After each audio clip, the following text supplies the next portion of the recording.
हमारे श्री गुरु महाराज जी सबसे महान हैं, सबसे बड़े हैं। इतने बड़े कि कोई अपना तन मन धन अगर उनके चरणों में सौंप दे, उन्हें मालिक मान ले, अपने आप को चाकर बना ले, तो श्री गुरु महाराज जी उसके बुरे कर्म भी काट देते हैं। श्री पंचम पातशाही गुरु महाराज जी के यहाँ श्री मुख वचन याद आ गए कि जो भी प्रेमी हमारे पास आता है, अगर हमारा हुक्म मानता है, जो हमारे हुक्म के अंदर रहता है, हुक्म कौन सा?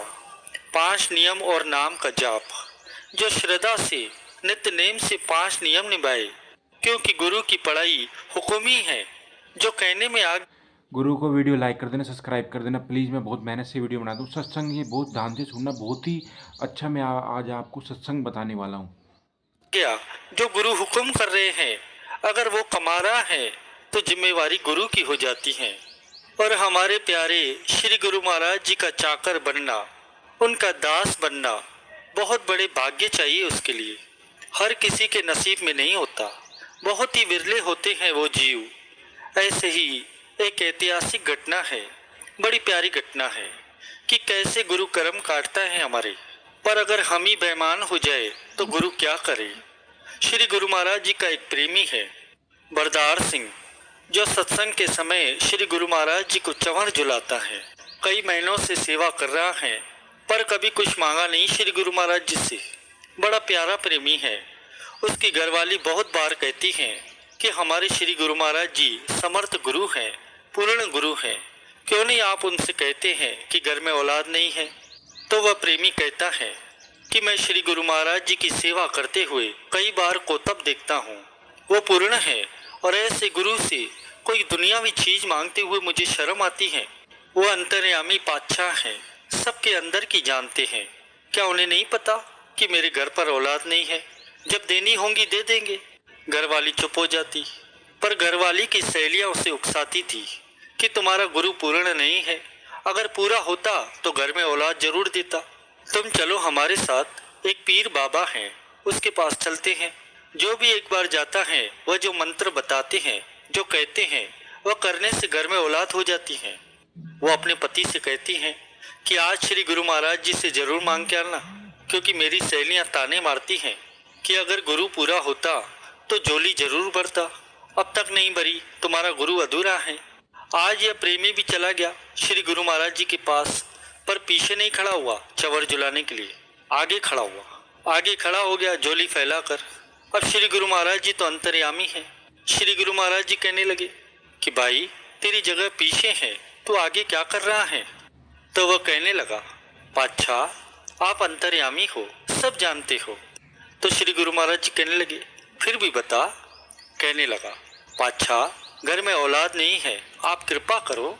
श्री गुरु महाराज जी गंभीर हो गए, 2 मिनट तक चुप कर गए। 2 मिनट तक ऊपर देखने के बाद, यह घटना इतिहास में दर्ज है प्रेमियों। श्री गुरु महाराज जी ने इस प्रकार से हाथ हिलाकर कहा कि अभी नहीं। वो प्रेमी सिद्दीकी था, कहने लगा कि सत्य वचन पातशाह, और सेवा पूरी करके घर आ गया। अपनी घरवाली से कहता है कि श्री गुरु महाराज जी ने कहा है कि अभी नहीं, कोई कारण होगा। कुछ समय बीता, घरवाली के उकसाने पर फिर से गया श्री गुरु महाराज जी के पास, क्योंकि घरवाली की संगत ठीक नहीं है। आसपास की जो सहेलियां हैं वो उससे भड़काती हैं कि तुम्हारा गुरु पूरा नहीं है, हमारे साथ चलो पीर बाबा के पास। प्रेमी कहता है, मैं गुरु को छोड़कर कहीं नहीं जाऊंगा। चला गया गुरु के पास, फिर से विनती की। श्री गुरु महाराज जी फिर से गंभीर हो गए। 2 मिनट ऊपर देखने के बाद कहने लगे कि अभी नहीं। इस प्रकार से 3 बार ऐसा हो गया। 3 बार कई महीने बीत गए। तो घरवाली कहने लगी कि श्री गुरु महाराज जी के घर में किस बात की कमी है। सहेलियों के उकसाने पर कहने लगी कि अगर वह समर्थ होते तो दे देते, समर्थ नहीं है इसलिए नहीं दे सकते। उस प्रेमी का मन भी डोल गया। घरवाली से कहता है कि बताओ क्या करना है। घरवाली कहती है, वो पीर बाबा है, उसके पास चलो मेरे साथ। वो भी चल पड़ा। यहाँ पर हमारे रहबर जी के वचन याद आ गए कि अगर धन चला जाए तो समझो कुछ भी नहीं गया, क्योंकि वापस आ जाएगा। धन की ये फितरत है, आना और जाना। अगर सेहत चली जाए तो समझो कुछ गया, पर अगर गुरु से श्रद्धा चली जाए तो समझो सब कुछ चला गया, सब कुछ खत्म। अब यह प्रेमी गुरु से श्रद्धा ही गंवा बैठा। इस दिन से डरना चाहिए। यह दिन हमारी जिंदगी में कभी भी आ सकता है, किसी की भी जिंदगी में आ सकता है। अगर कोई दुख आ जाए वो जाए ना, विनती करने के बाद भी न जाए तो हम कहते हैं कि गुरु अधूरा है। हमारा मन डोल जाता है। बहुत बार ऐसा होता होगा सबके जीवन में। भगत फरीद जी तो यहाँ तक कहते हैं कि मुझ पर तरस करना मेरे गुरु, मैं तुझे छोड़कर कभी किसी और दर न जाऊं। दूसरे के दरवाजे पर बैठना पड़े ऐसा समय मत दिखाना। पर अगर मेरी किस्मत में लिखा है कि किसी दिन मुझे किसी और के दरवाजे पर जाना पड़े तो उस दरवाजे पर पहुंचने से पहले ही मेरी जान निकाल देना। अब ये दोनों प्रेमी और उसकी घरवाली पहुंच गए पीर बाबा के पास। पीर बाबा ने उन्हें कोई मंत्र दे दिया और उनसे कहा कि फलानी शमशान घाट में जाकर कब्र के ऊपर दिया जलाओ, घर में औलाद हो जाएंगी। ये दोनों गए, दिया जलाया, जैसे कहा था वैसा किया। सचमुच 1 साल के अंदर ही अंदर इनके घर में औलाद हो गई। अब तो इन्हें यकीन ही हो गया कि पीर बाबा बड़ा है, श्री गुरु महाराज जी छोटे हैं। यकीन पक्का हो गया कि गुरु नहीं दे सका, पर इस पीर बाबा ने औलाद दे दी घर में। समय बीता, ये औलाद ऐसी निकली कि रोज किसी न किसी से झगड़ा, रोज किसी न किसी का सर तोड़ दे, किसी का सामान तोड़ दे, रोज झगड़े। यह प्रेमी उसके झगड़े खत्म करने के लिए धन दे देकर थक गया। ऐसी औलाद कि न आराम से बैठे और ना ही आराम से बैठने दे, जैसा कोई भूत ही आ गया हो घर में। उत्पात मचा कर रखा है पूरे गांव में। सब कहते हैं कैसी औलाद है, कैसी औलाद है। इंसान है कि भूत है, टिकता ही नहीं। अब एक दिन आया, एक संत के यहाँ सत्संग सुनने गए। ये बच्चा भागते जा रहा है, दौड़ते जा रहा है, किसी की बात नहीं सुन रहा, माता पिता के समझाने पर भी बैठ नहीं रहा, चिल्लाते जा रहा है, सेवादारों के कहने पर भी संभल नहीं रहा, दौड़ रहा है, चिल्ला रहा है। महापुरुषों ने बीच में कथा ही रोक दी और पूछने लगे कि इसकी माता खड़ी हो जाओ। माता खड़ी हो गई। कहने लगे सच सच बताओ, ये बालक कहाँ से लिया है, कहाँ जाकर जोली फैलाई थी। कहने लगी कि एक पीर बाबा के पास गए थे, उसने कहा था कि शमशान घाट में जाकर दिया जलाना, घर में औलाद हो जाएंगी। महापुरुष मुस्कुरा पड़े। कहने लगे कि ठीक ही हुआ, शमशान घाट में कौन रहते हैं, भूत। घर में भूत ही तो आ गया है। यही हुआ इनके साथ। वह प्रेमी धन खर्च कर कर के थक गया और एक दिन घर में सुनाई दिया कि किसी से झगड़ा कर रहा था, जवान हो चुका है, झगड़े में उसने प्राणी त्याग दिए। अब दोनों परेशान हो गए। अब घरवाली क्या कहती है, कहती है कि श्री गुरु महाराज जी सर्व कला समर्थ है, इस बालक को उनके पास ही लेकर चलते हैं, वह जीवित कर देंगे। अब श्री गुरु महाराज जी याद आ गए। जब दुख आया, प्रेमी ने सोचा कि गुरु बख्शनहार होते हैं, बख्श देंगे। इस बालक को उठाया और श्री गुरु महाराज जी के चरणों में जाकर रख दिया। रोने लगे। श्री गुरु महाराज जी कहने लगे उस सिख से कि भाई इतने साल कहाँ था। चुप रहा। कहने लगा पातशाह बख्श दो। घरवाली कहने लगी कि आप इसे जिंदा कर सकते हो, कृपा करो हम पर।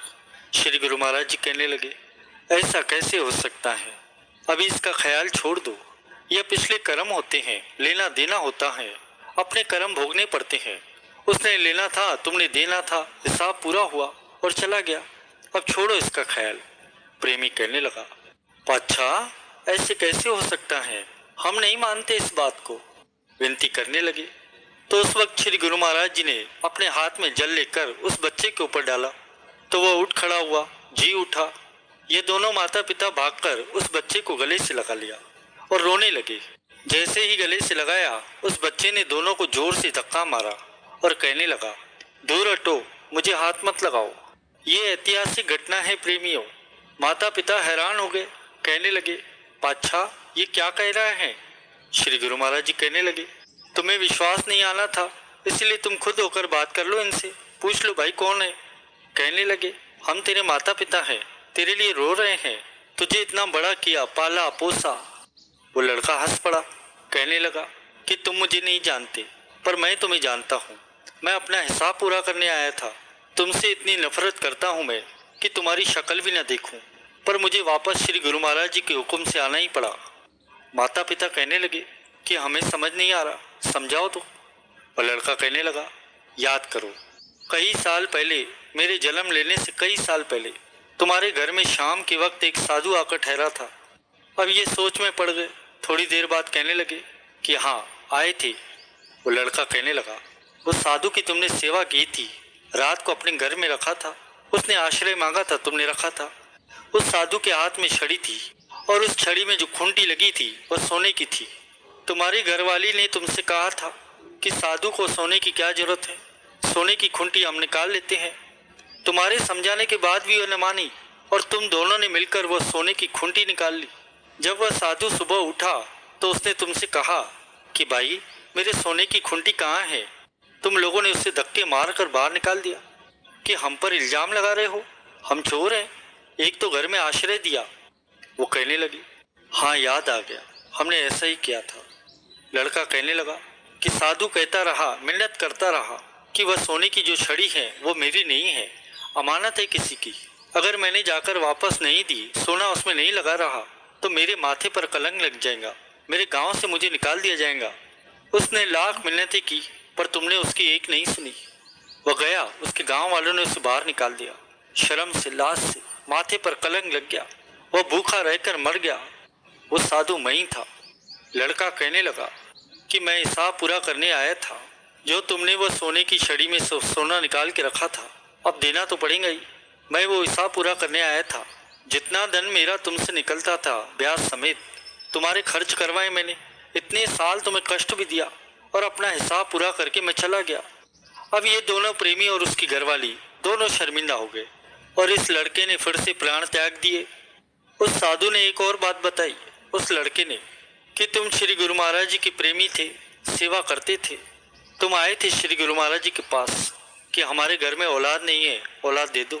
मैं तैयार बैठा था कि श्री गुरु महाराज जी इशारा करें और मैं तुम्हारे घर में जन्म लूं और अपना बदला पूरा कर सकूं। पर श्री गुरु महाराज जी ने मेरे मुंह पर थप्पड़ मारकर कहा कि अभी नहीं। फिर से तुम आए, मैं तैयार, खुश हो गया कि अब श्री गुरु महाराज जी इजाजत दे देंगे। पर श्री गुरु महाराज जी ने दूसरी बार भी थप्पड़ मारकर मुझे दूर कर दिया। नहीं, ये हमारा सेवक है, हम पर भरोसा करता है, विश्वास करता है, सेवा करता है, हम उसके कर्म काट देंगे। पर तुम बेमुख हो गए, श्री गुरु महाराज जी को छोड़कर पहुंच गए पीर बाबा के पास। जैसे ही शमशान घाट में दिया जलाया, मैं तुम्हारी घरवाली के गर्भ में प्रवेश कर गया। ये एक ऐतिहासिक घटना है गुरुमुखों। ग्रंथों में समझाया गया है कि अपने किए हुए कर्म भोगने ही पड़ते हैं। अगर कोई अपने गुरु पर पूरा भरोसा रखे, गुरु आने वाले दुखों को काट देते हैं, कोई भरोसा तो रखें। हमारे रहबर जी के वचन है, जिसकी अपने गुरु से पूरी नहीं पड़ी उसकी और किसी से भी पूरी नहीं पड़ सकती। अपने गुरु पर विश्वास रखो। अगर वह नहीं दे रहे कोई चीज मांगने पर तो जरूर वह हमारे लिए आगी होंगी, पर हम डोल जाते हैं, हमारी सुई अटक जाती है उसी चीज पर जो नहीं है। जो इतना कुछ दिया है उसे नहीं देखते और कंप्लेन करते हैं अपने गुरु से, ऐसा नहीं होना चाहिए था, ऐसा होना चाहिए था। एक शिक्षा तो यह हो गई कि अपने गुरु पर अगर पूरा विश्वास रखें तो गुरु हमारे आने वाले कर्म काट देते हैं। उन्हें पता है कि हमें क्या देना है और क्या नहीं देना। और दूसरी शिक्षा, इंसान कर्म करते वक्त सोचता नहीं है, पर जब भुगतान करना पड़ता है तो रोता है। इसलिए कोई भी कर्म करने से पहले 100 बार सोचो। किसी को धोखा देते वक्त महापुरुष वचन किया करते हैं कि मानो किसी अमीर आदमी ने किसी गरीब को लूट लिया, किसी प्रकार से मूर्ख बनाकर या अपनी ताकत से उसे लूट लिया। वह आदमी बर्बाद हो गया, अब उसकी चल नहीं रही, ताकत उसके पास है, उसकी चल नहीं रही, वह दुख से दुखी होकर मर गया। तो क्या कहानी यहाँ पर खत्म हो गई? नहीं, वो आदमी तुम्हारे घर में आएगा, उसका भी जन्म होगा, फिर से जन्म होगा। तुम देने आओगे, वह लेने आएगा। वह किसी भी रूप में आ सकता है, तुम्हारी लड़की बनकर आ सकता है, लड़का बनकर आ सकता है, माता बनकर आ सकती है, पिता बनकर आ सकता है। फिर हम कंप्लेन करना शुरू कर देते हैं। इसलिए गुरुमुखों, हमारा गुरु पूर्ण है, श्री गुरु महाराज जी पूर्ण है, सर्व कला समर्थ है, हम उसके सेवक हैं। बस भरोसा रखें, किंतु परंतु ना करें, वह जो कहे वो मान ले। उनके आगे आप फरियाद कर सकते हैं किसी चीज की कमी है तो, पर अगर नहीं दे रहे तो कंप्लेंट मत कीजिए। ऐसे